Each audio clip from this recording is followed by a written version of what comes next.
The following documentary relays content that some viewers may find distressing, as well as some flashing images. Viewer discretion is advised.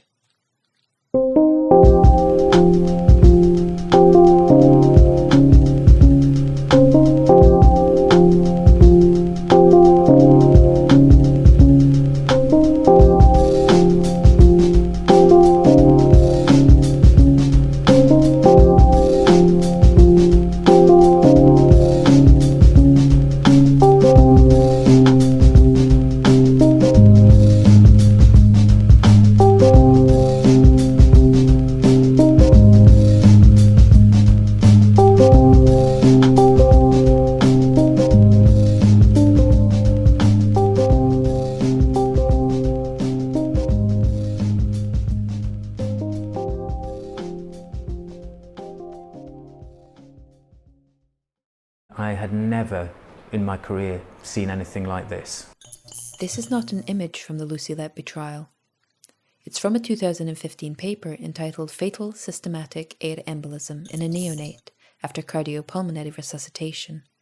It has been cited only 3 times and begins quite peculiar for a medical paper. It reads, "Dear Sir, vascular air embolism has been known since early 19th century. Many cases have been reported, especially in paediatric patients under the age of 3 months and those receiving intensive care. Among the many causes proposed, vigorous cardiopulmonary resuscitation and intravenous infusion or pump have long been suspected. This is not the only paper regarding air embolism in neonatal care. A search on PubMed alone for air embolism in newborns yields 270 results. Jairam may well never have seen this in his career, but that doesn't mean it hasn't happened. And Lucy Letby's defence team may have made a mistake in denying air embolism as the cause of death in the very first case of her trial. Most often, air embolisms are iatrogenic, meaning that we cause them during our treatment in the hospitals. Barotrauma of our patient. So if a patient is on a ventilator, it can happen from mechanical ventilation, that is an artificial ventilator. Especially if they're getting positive pressure ventilation. We know that Lucy and another nurse were inserting an IV prior to Child A's collapse in order to administer fluids, with a junior doctor having failed in the placement of a central line twice already. And, even for a good hospital, venous air embolism secondary to IV access is estimated to occur in about 1 of every 3,000 procedures. There were 4 people in the room for this incident. One nurse said Lucy was in her eye line the whole time, and no one saw Lucy or anyone else doing anything suspicious. Jairam probably isn't lying about his experience of air embolism, but was he lying about anything else? The autonomic nervous system changes can trigger liars to regulate their body differently. And they are, most of them, a deception indicator. A person who is lying might have the impulse to fold or roll their lips back. I call it lip grip, other people call it lip compression. Their mouth is going to get really dry. They might blink a lot or squint. His blink rate goes through the roof. Maybe also lick or bite their lips. He's licking his lips. All that fight or flight is coming up. This type of lip licking is like in mid-conversation. This is red flag anybody. I mean, that's a big moment. It's a big moment, and it's a chilling moment. I don't think anybody has a rule book for how you deal with a situation where you're suspecting that somebody's causing deliberate harm to babies on your neonatal unit. Did you catch that? You might think it's silly to pause here and assume this, of all things, is a lie. But don't worry, it's not the mannerism that gives it away. You see, the guidebook does exist. It's called Working Together to Safeguard Children, and a new version was released in March of 2015, just a few months before the first death charged against Lucy. It covers special protocol for the NHS and contains detailed diagrams and even flowcharts on what to do in these exact circumstances. Tell me about the night when you walked in on Lucy Letby standing over the cot of baby K. That is a night that is etched on my memory and will be in my nightmares forever. to be honest. I was sitting at the desk just outside the room writing notes, and the nurse looking after the baby said she was popping to the delivery suite to go and talk to the parents, and she said, I've left Lucy in there babysitting. Part of me was saying, you better go in and just check everything's okay, because you know what's happened before when Lucy's been on duty. As I walked towards the incubator, I could see on the monitors that the oxygen saturations, which is basically the baby's oxygen levels, were dropping. And they dropped to a level that ordinarily, number one, the alarms would have been going off, but number two, the nurse would have called for help. The second one was almost well hidden, disguised into a word as he speaks. This is Jairam's personal testimony. We don't have an official document to check it against. And as we know, body language is not a hard science. Dry mouth can just as easily be a sign of nervousness or uncertainty. But in the first instance, there's evidence that, at least for Dr. Ravi, the lip lick is associated with lying. And, given Lucy was already convicted at the time of this interview, he has little reason to be nervous. They've already won the case. The babies are safe. There's also 2 more accounts of this event. We would expect Lucy's to contradict it, but on the 28th of February 2023, Nurse Joanne Williams also took the stand in court. She testified on the event in question and said that Jairam called later that day and asked her how the tube became dislodged. When cross-examined, Jairam merely said, "Why would I ask her about an event she wasn't there for?" Well, he might ask her if he didn't know she wasn't there because he wasn't there. He might ask her because she'd been there minutes earlier, 2.5 to 3 in his words. If the tube was already dislodged when he entered the room where he claims Lucy was standing, Joanne, having left minutes before, might have had more context for the situation he walked in on. But he doesn't deny asking her and doesn't offer us an explanation of why he did. He merely poses it back to Mr. Myers as a question, as if the testimony needed to be questioned, as if it's absurd.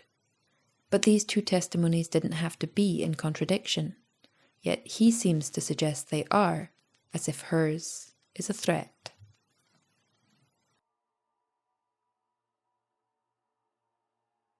He was one of the 2 paediatric specialists brought in by the prosecution. Thank you very much for your time. Do you feel as though justice has been served?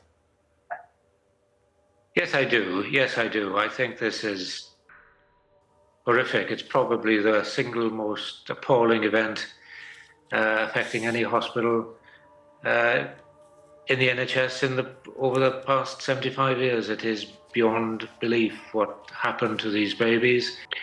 The last thing you expect of your staff, that they're harming babies, they're harming their patients. So therefore, that was the main problem.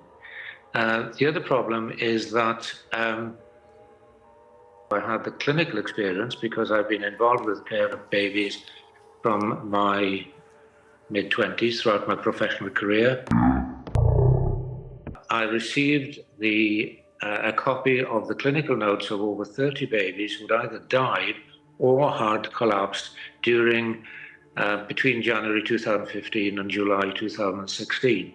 And I looked at all of them. Some of these cases, you could understand why the babies that died. They died from the usual problems of small babies, hemorrhage, infection, some congenital problem, for instance.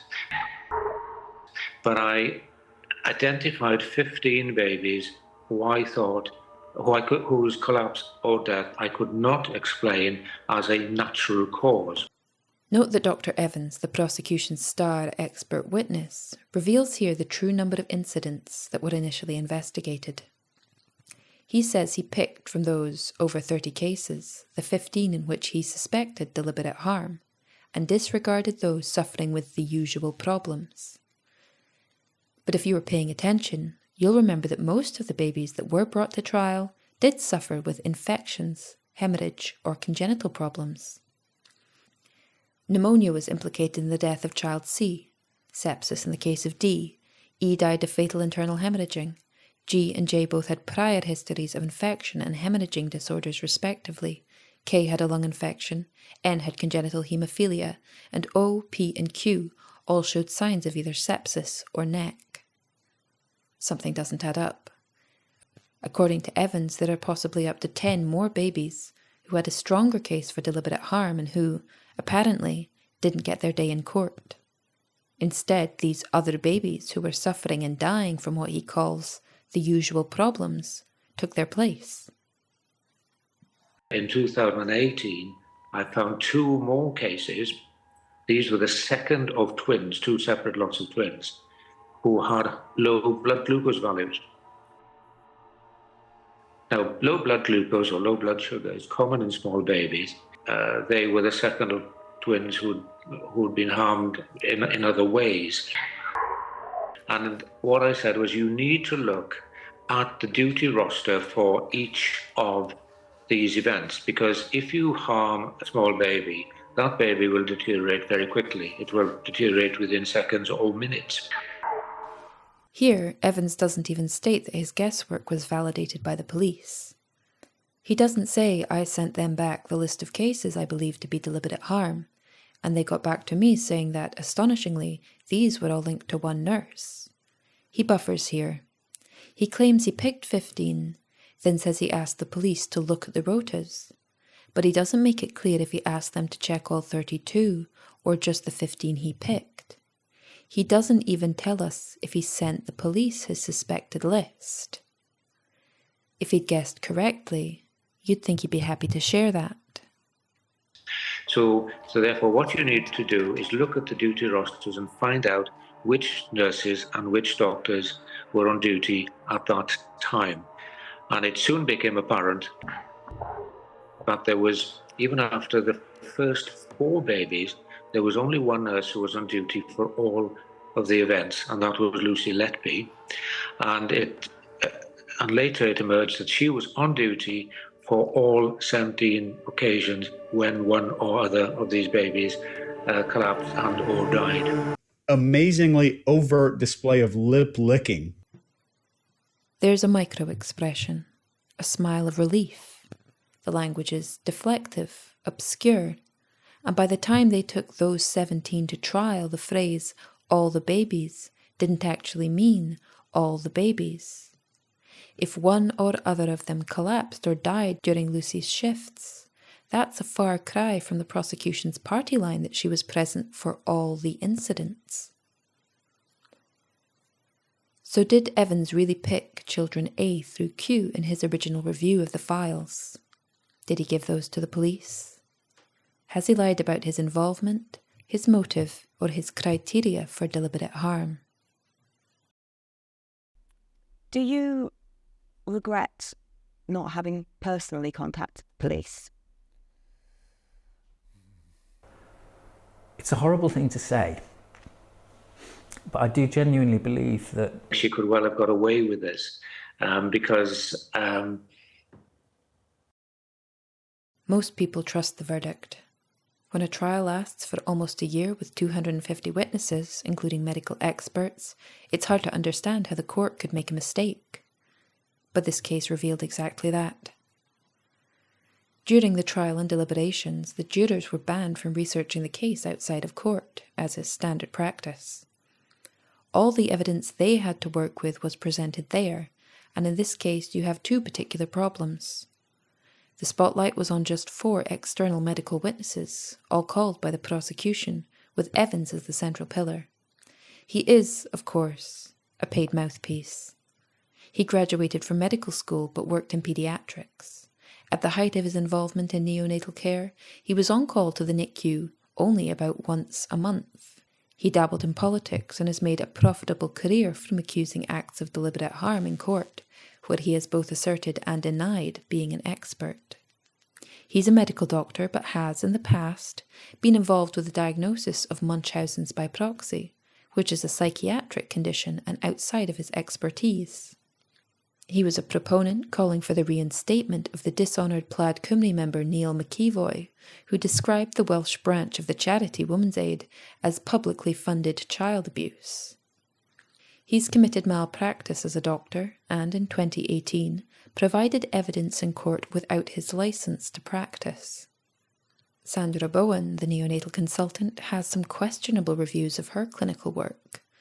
and Dr. Marnaridis, the paediatric pathologist who described child O's liver damages similar to what you would see after a traffic collision, has used this soundbite before, in the trial of a young boy who died crushed in the footwell of a car by the front passenger seat. He was also accused of hiding evidence when he cremated without consent the body of a young girl whose parents were on trial for her murder.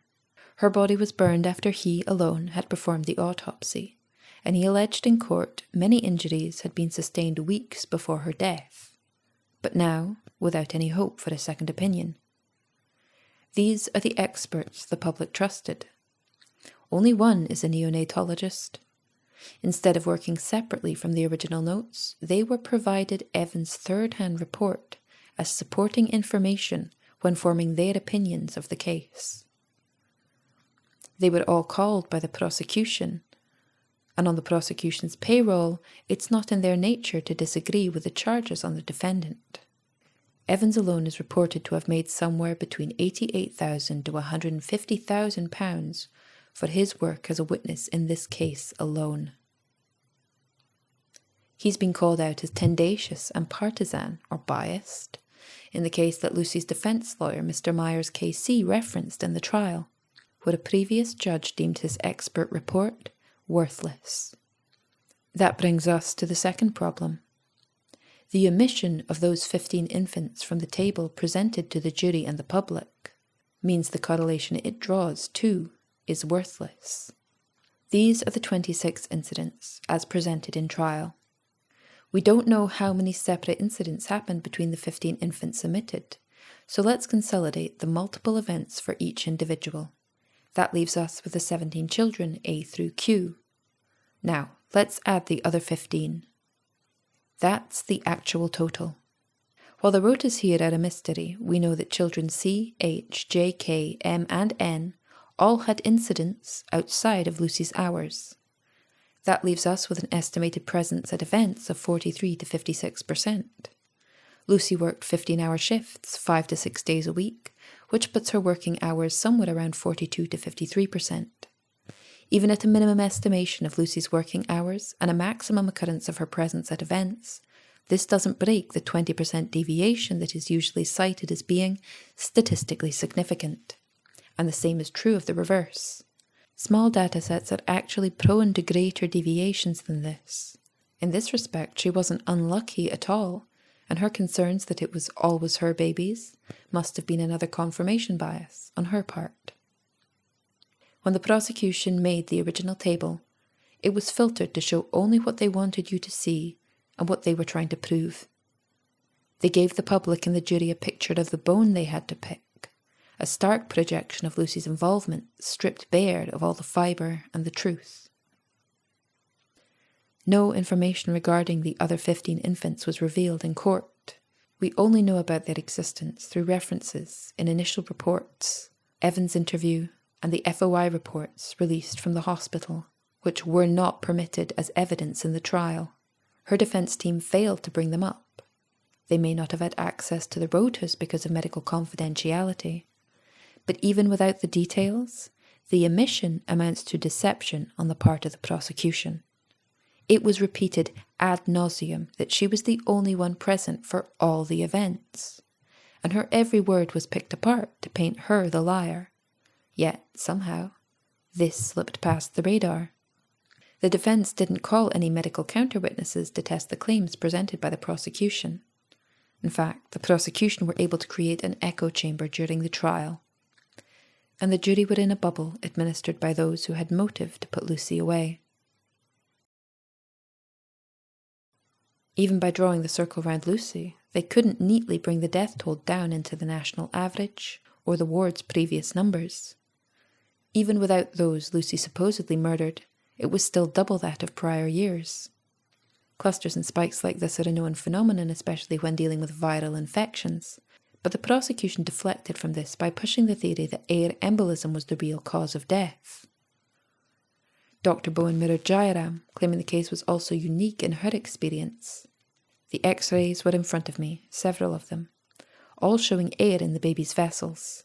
That's when I thought, no, it has to be, and it has to be deliberate. Given the well-documented nature of accidental air embolism in hospitals, the last part seems a bit of a stretch. We heard there are several X-rays, but not from several infants. Air was only ever noted at imaging post-mortem, like with child D, who had multiple X-rays taken after her first collapse, all appearing normal. In fact, child D's first collapse happened moments after birth, while she was in her father's arms. When she did unfortunately die, the body was transferred to Alderhay for the final X-rays, almost an hour's drive from the Countess of Chester, with the ill-placed central catheter left in the whole time, a likely culprit for the strange line of air seen near the spine. In the very paper Evans used for reference in the trial, it warns against post-mortem imaging for diagnosis, and states that air bubbles can form in the venous system as fast as half an hour after death. Professor Arthurs took a less stringent stance, concluding the air in child D's final X-rays could be consistent with sepsis, trauma, or intravenous administration, suggesting, contrary to Evans and Bohin, that these pathologies are indistinguishable in radiology. It was debated in trial, 11th of November 2022, with most saying that, for child D, the later X-rays showed signs of infection had subsided. However, this only refers to pneumonia. Sepsis isn't detectable by radiology and won't show signs on an X-ray. The distinction between mottling and purpuric rash was also poorly explained during the trial. Caroline Oakley, a neonatal nurse of 20 years, was well acquainted with the difference and said, for child D, the rash displayed was more localized. It was a deep red-brown, different from mottling, different from what I'd seen before. The flitting, mottled or lividoid pattern that the junior doctors and nurses seemed so shocked by is actually the far more common and benign cutis marmorata. And cutis marmorata can be a symptom of air embolism, but it's often seen in newborns as a mere reaction to cold conditions. A purpuric rash in child D's case is far more consistent with sepsis, also inferred by the blue, dusky or purple colouring that was noted consistently throughout the first-hand reports. Purpuric rashes are usually blotchy, but during the COVID pandemic, some visual symptoms associated with viral infection were similar to what Oakley may have been describing, a darker, localized reticular pattern. It would be wise to question any cases here where sepsis could be the alternative diagnosis. It can also cause blood sugar abnormalities. In child F's case, sepsis was also in the notes. It can affect body temperature, cause sudden decline, breathing problems, and cardiac arrest. The Countess of Chester was known to have a septic problem, literally. Before the Letby panorama, they were approached for comment by another report in 2017, Britain's sepsis problem. Yes, that's right. Just before they launched the murder investigation, the Countess of Chester had a dishonourable mention for being one of the worst in the country for their untimely handling of sepsis. And child D's parents were some of the most outspoken about the hospital's failures too, both in the delay to administration of antibiotics and in the handling of her condition shortly before her untimely death. The notion or proposed theme that air was injected seems to have been blended with other accusations of overfeeding, obscured into a wider range of neglect and abuse, the common features of which, the prosecution likely hoped, would stop anyone from asking the question most obvious to any true crime addict. Don't serial killers usually have an MO? Don't be afraid. I'm a nurse.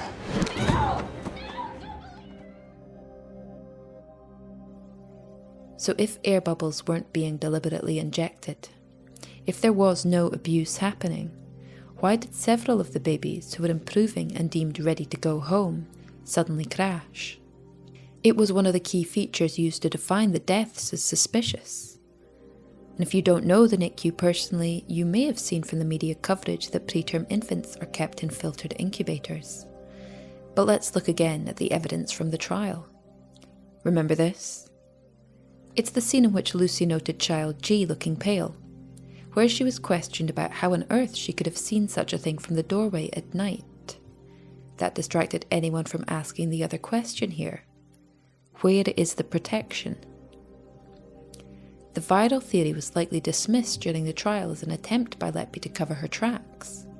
But when the babies were ready to go home, they were being moved to these open-top cots and hand-fed. Pathogens from the wastewater then had the chance to spread to the babies who, by all accounts, were improving.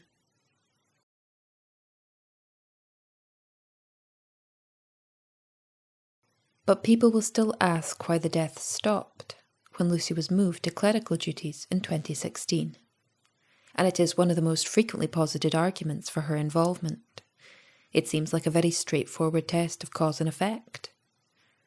However, the same month she was moved, in 2016, the ward stopped taking infants born below 32 weeks. They downgraded from 16 beds, taking as many as 20 when running over capacity, to just 12 to 13, ending the ward's status as a level 2 facility, which it's claimed it didn't have the staffing levels for at the time. As a 2018 article from the Chester Live confirmed, concerns about mortality rates initially led to an independent review, which found significant gaps in both medical and nursing rotas. By which they mean, staffing levels were sufficient for a level 1 special care baby unit, but not for its status as a level 2 local neonatal unit, providing longer-term high dependency and some intensive care. The unit was downgraded to a level 1 while investigations continue, but remains open to women over 32 weeks in their pregnancy. This poses a problem for both sides. If Breary and Jairam really believe their convictions, they'll blame the managers for obfuscating what could have been a conclusive test of culpability. On the other hand, if preventing death was the main goal, it had to be done, but implicated Lucy in the process. An interesting, although unsubstantiated quote from a nurse who claimed to be working at the COC shortly before the event says, "The 2 Band 7 sisters, one was given early retirement and the other was sidelined into another department. A Band 6 was told there was no job for her. Another Band 6 left as there was no career structure. I was the ANNP and I was served compulsory redundancy. You cannot run a neonatal unit with no experienced staff." If true, it's easy to see how mortality rates could have been affected. A less experienced workforce, understaffed and possibly facing increased admission rates, especially of high-risk patients. You see, 2015 was not a quiet year in terms of perinatal legislation, catalysts for the ensuing drama. Embrace, Mothers and Babies Reducing Risks Through Audits and Confidential Inquiries, was founded in 2013. The government had just set up the Saving Babies' Lives Care Bundle, and both were on board with the government initiative to reduce stillbirth rates. This would sometimes necessitate preterm caesarean section, which incurs an automatic NICU admission, as many of the babies from this trial were. But there's some evidence that the numbers weren't accurate to begin with. In 2022, The Telegraph published an article discussing the investigation of the NHS's nasty habit of recording early neonatal deaths as stillbirths. They were skewing the numbers, and it's not hard to see why. A financial compensation system is in place for families whose child dies in neonatal care, but not for those of whom are stillborn. This might account for their need of a scapegoat, especially under the pressure and increasing surveillance of the government initiatives, but it still doesn't explain the sheer volume of fatalities the Countess saw in 2015. Both areas were affected by the wastewater problems. The plumber, Mr. Mansuti, gave details of the times he was called to the 2 units in court on June the 14th. Comparing these to the data from the FOI reports shows that, rather than following Lucy from day to night shift, the deaths followed sewage problems from the labour suite to the neonatal unit, starting with a service report for blocked drains in the central labour suite on July 4th, 2015, which was followed by 3 stillbirths that same month. Not every single death followed a plumbing complaint, and not every single plumbing problem was correlated with deaths, but the clusters of 2 or 3 deaths in close succession were always close to a flood or drain issue. Prenatal care was not Lucy's department, so if the stillbirths were indeed stillbirths, or lives lost before they left the labour suite, they were happening before contact with the supposed killer. And if you heard there were no deaths at the unit after her removal, you can think again. In fact, another source seemed to suggest that the ward's death rate actually reached its peak in 2018. Some cases, like child L, the other victim reportedly poisoned with insulin, were not part of these statistics. In fact, contrary to popular belief, neither of the insulin incidents were actually fatalities. Both children F and L survived. Child F's blood sugar dropped at birth, usually transient, stemming from an underdeveloped endocrine system. Then, suddenly, it read as 15.1. It was revealed in court that child F was legitimately administered insulin on prescription by the doctors, who claimed both that the baby responded well and also that the blood sugar still remained stubbornly high. And then finally claimed the child should never have been given insulin, apparently despite the reading of 15.1, and even claimed there was no reason to believe it had ever been given. However, it's the tests that were used to infer poisoning that became the main focus of the skeptical backlash. The results returned from the lab labelled ? Exogenous, and were recommended for further screening, specifically because these kinds of tests are inconclusive. Has been administered to this baby. It wasn't produced by the baby. And it can't have happened accidentally? No, this would not happen accidentally.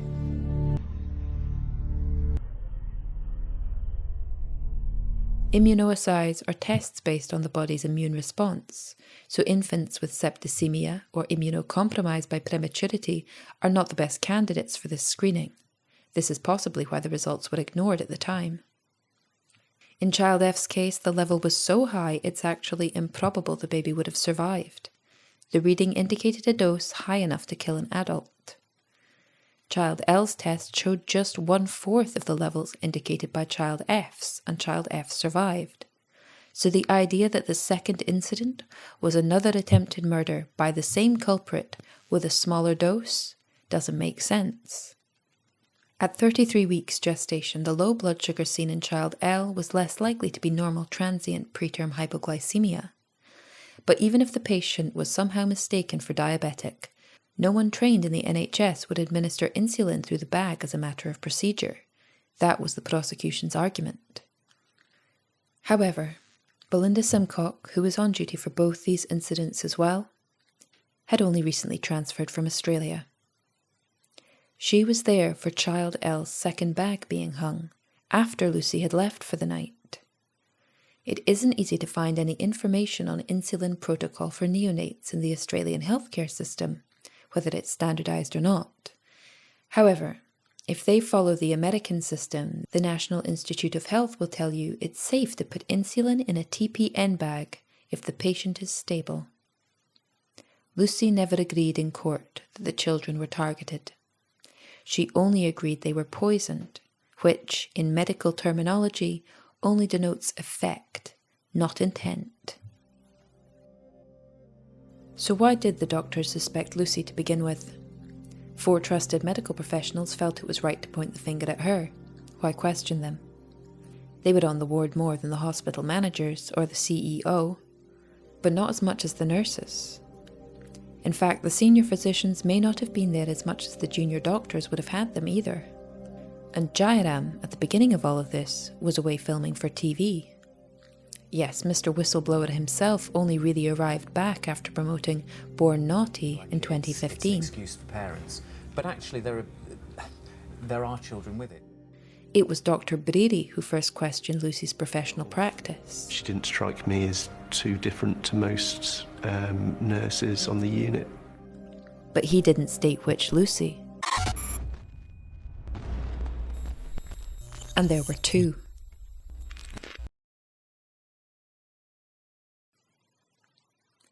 This is Lucy Beebe. She was a trainee doctor at the Countess of Chester around the time child I was a patient. We know this because, while she didn't testify in the trial or appear in court, she gave a written statement in favour of Letby. She recalled she was standing with her at the nurse's station when they heard child I vomit, just minutes after a different nurse had fed her and left for break. It was one of the incidents that Evans and the prosecution later pinned on Letby.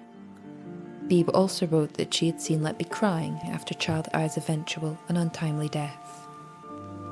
Among the many and often confusing allegations, inflicting throat injuries with a sharp object was one that stood out as an evocative image of abuse that aroused disgust and fright in the public. But a trainee doctor would indeed be using a laryngoscope to intubate the patients, the metal projection of which is called the blade. The underfunded ward didn't receive a modern video laryngoscope until 2017, and while these aren't often used in routine intubations, they can be very important for training purposes. So what did Breedy actually see when he was called to these catastrophic events? The angel of death? Or an inexperienced doctor he didn't know, perhaps nervously intubating these high-risk preterm babies? Did he mix it up with a nurse of the same name? If he was rarely there, save for these catastrophic events, it's possible. A horrifying realization on part of the pediatricians. One of them said, every time this is happening to me, that I'm being called in for these catastrophic events which were unexpected and unexplained, Lucy Letby is there. Gilby uses her full name in the quote, but she was not the CEO at the time, and this is long after the suspect had been established. Dr. Brady's email to the ward manager at the time, Arian Powell, doesn't make such a distinction. And if the two Lucys were being mixed up by the senior physicians, this would also greatly over-report her perceived presence at events. She would seem to be everywhere, all at once. Did Jairam return from the limelight feeling a little out the loop in the terms of the situation at the ward and turn to his peer, Breedy, to get back up to speed? If he saw Breedy as the fastidious one and took his concerns to heart, that explains the source of the Letby myth. We know these two were the first to accuse her. Of course, when their concerns weren't taken seriously by upper management, Jairam's fame suddenly had a vocational use. It could help him win over the police and the public. And so what if a little fiction for the TV was needed? It wasn't a big lie, and in their eyes, it was all about saving the babies, right? There may have been other motives to pin the deaths on someone as well. In addition to the automatic compensation for neonatal deaths, one family was awarded £8.5 million in a criminal negligence suit against the hospital prior to Letby's trial. The case sounded similar to that of child J, but in this instance it was the hospital that took the blame. By deflecting culpability onto Lucy, they were defending their own careers and protecting the ward and the NHS from any further unaffordable expenses. You see, the Countess of Chester was not the only hospital to have such death rates around this time. The Cambridgeshire Live reported in 2017 that the Countess of Chester was, in fact, just one of 21 hospitals in the UK given a red card for perinatal mortality rates. People like Lucy Letby, and I can't get my head around, I'm afraid, the motive, the rationale, any justification for what she did to these innocent, vulnerable babies. Neither the police nor the prosecution have offered a motive, and no one has ever seen Lucy Letby harming a child. Lucy was arrested and released on bail, and then she was arrested again, and at that point I think the police had spent 3 years trying to build a case to find someone culpable, to find someone to blame. But what about the confession note? Why would Lucy say she killed them on purpose? Why write a confession at all if she knew it would be found? Why then protest her persecution and defend her innocence when one could simply have burned the confession or used it to plea insanity? She had a paper shredder. The only thing she ever shredded were bank statements. If she was so clever and calculating, why leave that note lying around? It was found in 2018, long after the accusations and losing her job, after the investigation was launched and after the first police search of her home. The note also contradicts itself. She can't have both killed them on purpose and done nothing wrong. It can't be a reflection of a sociopathic belief that murder isn't wrong, because she responds to her self-accusation by deeming herself evil. It's written in self-reproach. It knows the act of killing to be wrong, and yet it states both that she killed them and that she's innocent. One should be suspicious about trying to glean any hard facts from a personal document as confused as this. But there were many other notes. In another, she wrote, "I don't know if I killed them. Maybe I did. Maybe this is all down to me." Which makes no sense in the context of a murderer either hiding or denying their crimes. What it does fit with is the trajectory of forced confession. A person worn down by accusations, forced to question themselves and their own memory of events, the idea that they somehow did it, insinuated by the authority of the persecution. Journaling is actively encouraged in nursing for various reasons, and one of them is for dealing with the emotional stresses of the job. Even the analyst on the Panorama documentary refrained from calling the note a confession. It seems like a confession, but it might be she's saying that it is alleged I killed them. It is alleged I am evil, I did this. Another note again reads, "We tried our best and it wasn't enough," in a heartfelt eulogy to one of the babies lost, apologising for her inability to save them and promising to remember them despite their short stay. The code found in her diary was shorthand. LD stands for long day, plus is faster than writing and.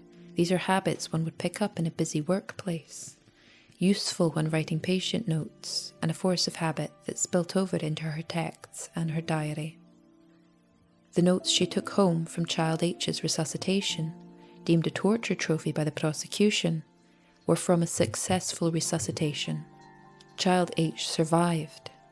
It's more accurately a trophy of a life her and her co-workers saved, rather than the collections of a killer. Among her actual trophies was a thank you card the parents one of her patients had sent. There is no reason to assume the sympathy card she wrote is not also, as it appears, a sympathy card. It was taken to the child's funeral by 2 other nurses from the unit, an act that was twisted by the media and reported as sick and sadistic when we heard Lucy had also wanted to attend. Of the papers, handover sheets and Facebook searches, only about 10% were related to victims from the trial. Those in the healthcare profession may have heard that taking home handover sheets is against protocol. Searching for patients on Facebook is unprofessional. But it's not murder, and it doesn't suggest murder. Lucy testified in court that her searches were based on concern. Her solace was from seeing the children grow and recover out of the ward, out of the hospital, taking their first steps. An innocent voyeurism which, in the wake of the investigation, may have made her feel worse, and as she wrote, as if she would never marry, have a family, and children of her own. Oh, she was an extremely clever criminal. She almost got away with it because